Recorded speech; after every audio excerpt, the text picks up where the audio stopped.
Hello नमस्कार दोस्तों, कैसे हैं आप। उम्मीद करता हूँ ठीक होंगे।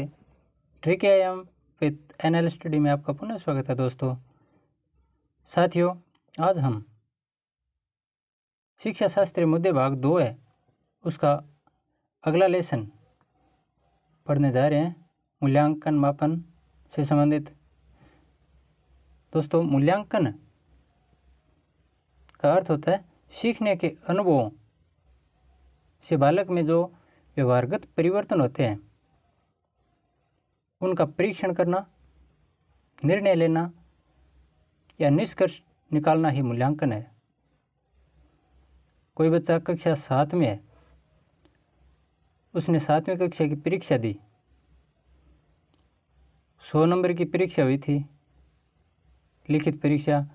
उसमें से उसके 60 नंबर आ गए। प्राप्तांक 60 है, कुल 100 नंबर हैं।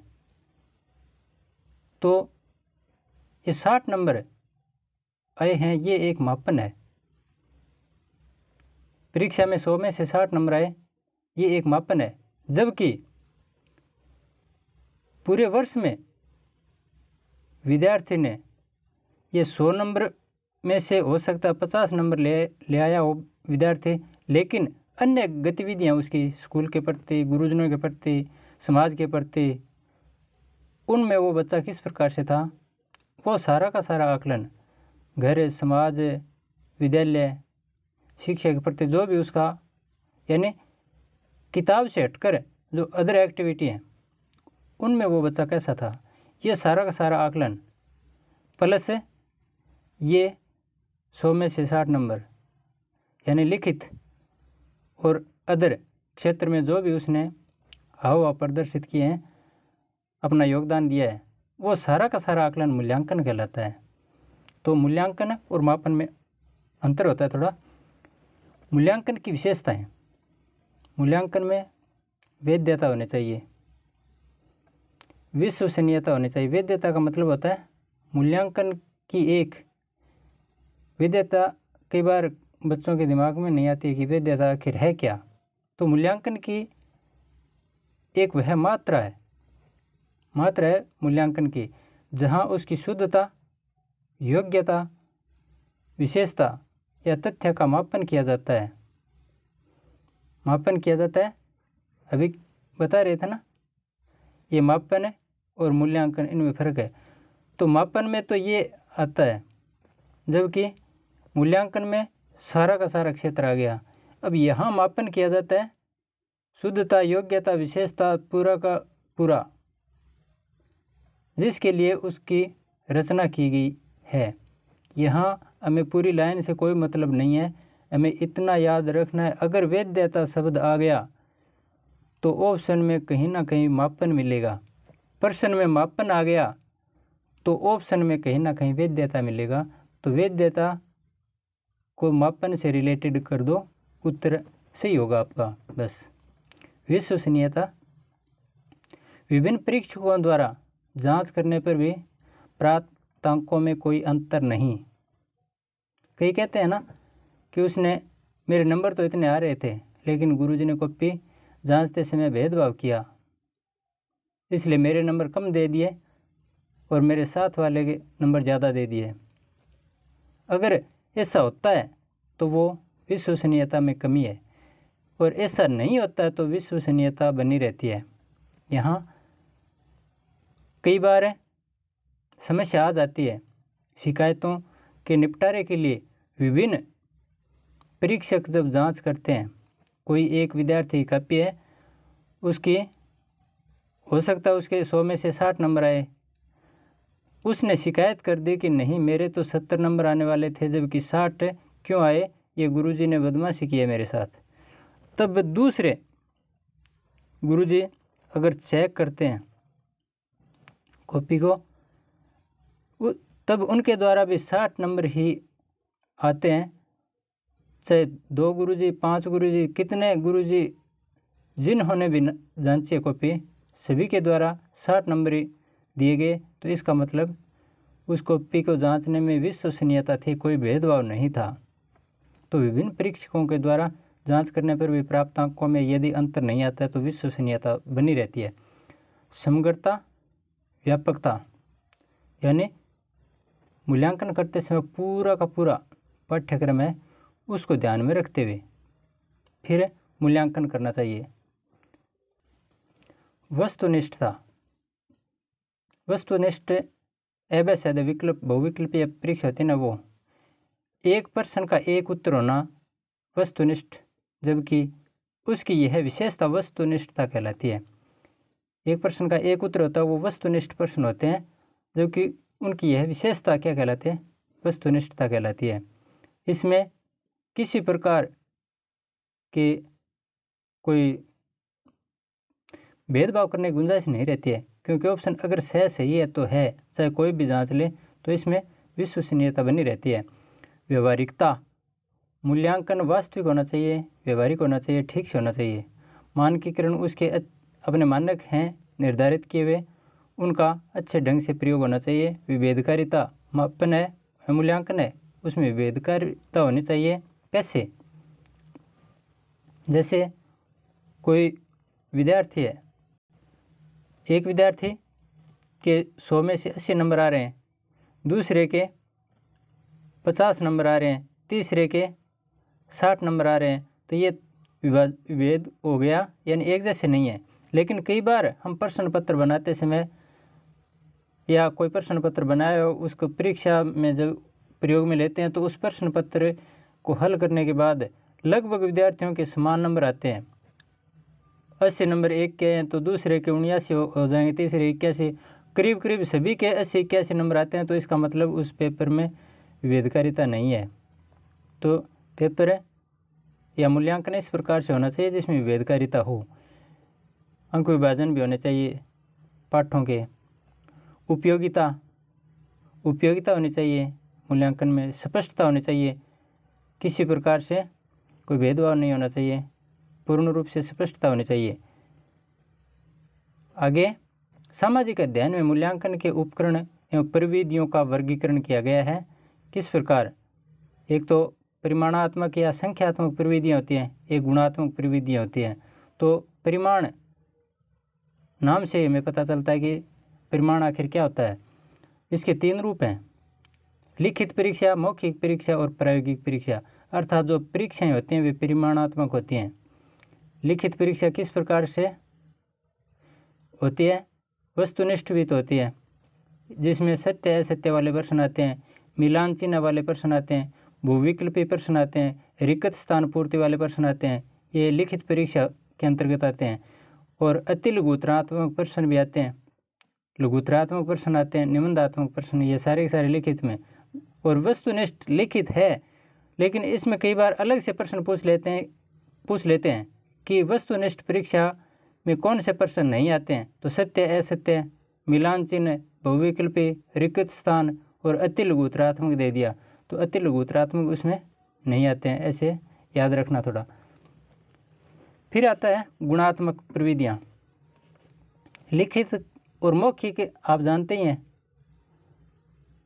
विद्यालयों में सर जी कहते थे ना, आज आपकी मौखिक परीक्षा है, यानी बोलकर पूछना, वाचन द्वारा गुरुजी पूछते हैं और विद्यार्थी उसका जवाब देता है, लिखित में नहीं, मुँह से, जुबान से, तो वो मौखिक परीक्षा होती है। एक प्रायोगिक प्रोजेक्ट, अभी हमने पिछले वीडियो में पढ़ा था ना, प्रोजेक्ट वही। एक गुणात्मक प्रविधि और मानी गई है, इसमें अभिवर्ती मापनी, समाज मिति, अवलोकन, आकस्मिक निरीक्षण, जांच सूची, साक्षात्कार, संचयी अभिलेख, प्रश्नावली, क्रम निर्धारण मापनी, यानी रेटिंग स्केल भी बोलते हैं उसको, ये सारी की सारी गुणात्मक प्रविधियों में आते हैं।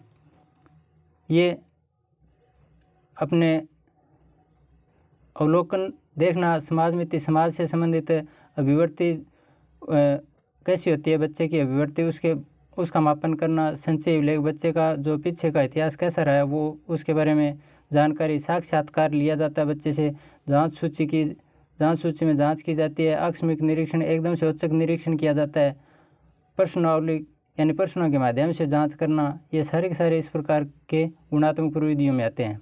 मूल्यांकन के उद्देश्य, मूल्यांकन करते हैं तो इसके उद्देश्य क्या है? शिक्षक द्वारा प्रदत्त ज्ञान छात्रों ने कितना अर्जित किया, इसका पता लगाना। गुरुजी ने पढ़ा दिया, पूरे वर्ष पढ़ाया था, लेकिन बच्चों ने कितना ज्ञान अर्जित किया। अगर एक परीक्षा ले लें तो अगर कम समझ में आया तो भी गुरुजी को पता नहीं चलेगा, क्योंकि वो फेल हो जाएगा, पास हो जाएगा, बस मामला साफ।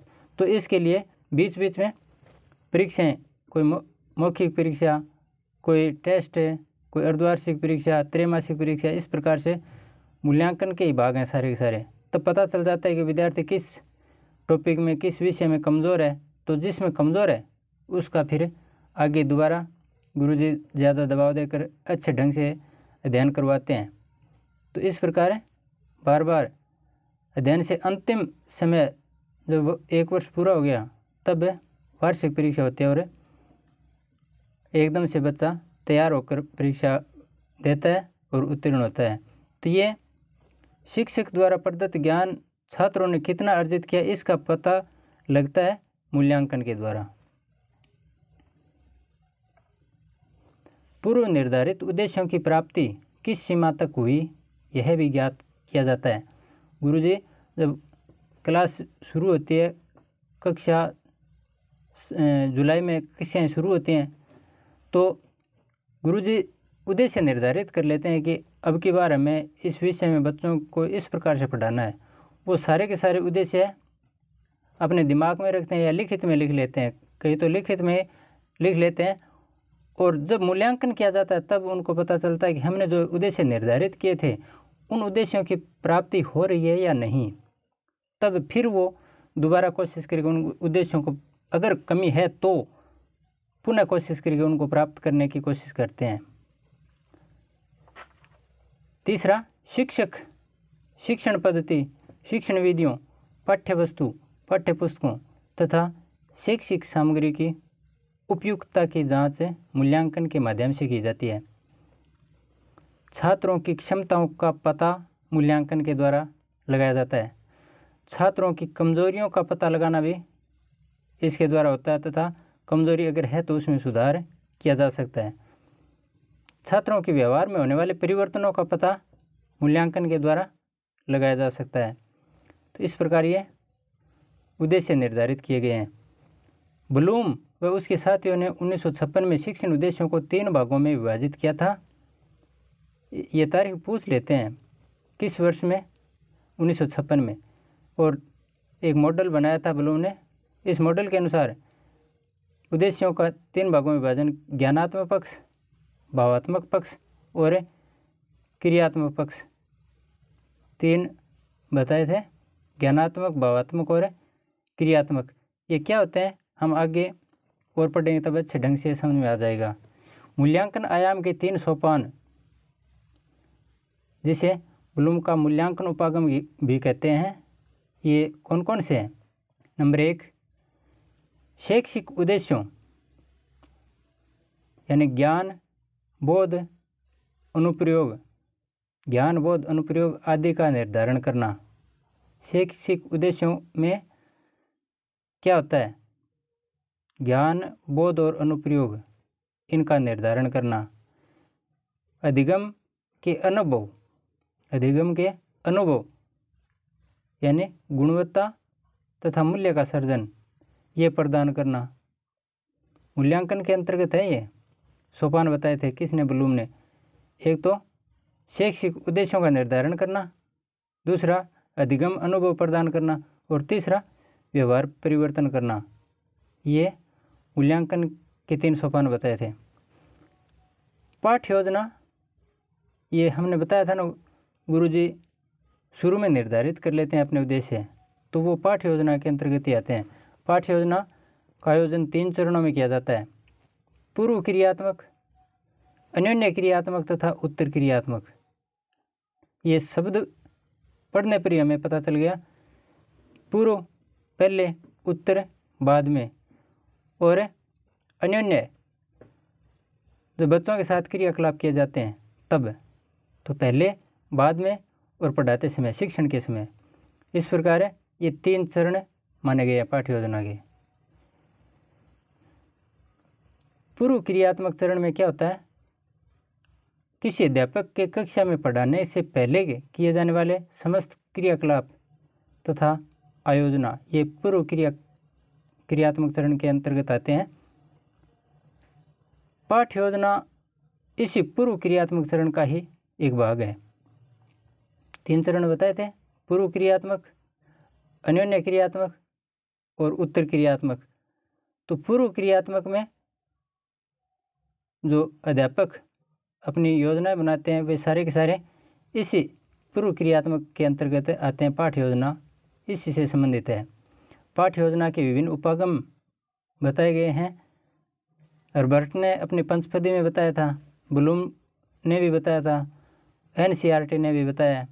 लेकिन ज़्यादा महत्वपूर्ण ये माना जाता पाठ योजना में। मूल्यांकन में ब्लूम का ये मॉडल है, ये ज़्यादा प्रचलित है। ब्लूम की पाठ योजना या ब्लूम का मूल्यांकन उपागम, इस उपागम में शिक्षण उद्देश्यों को प्राथमिकता प्रदान की जाती है।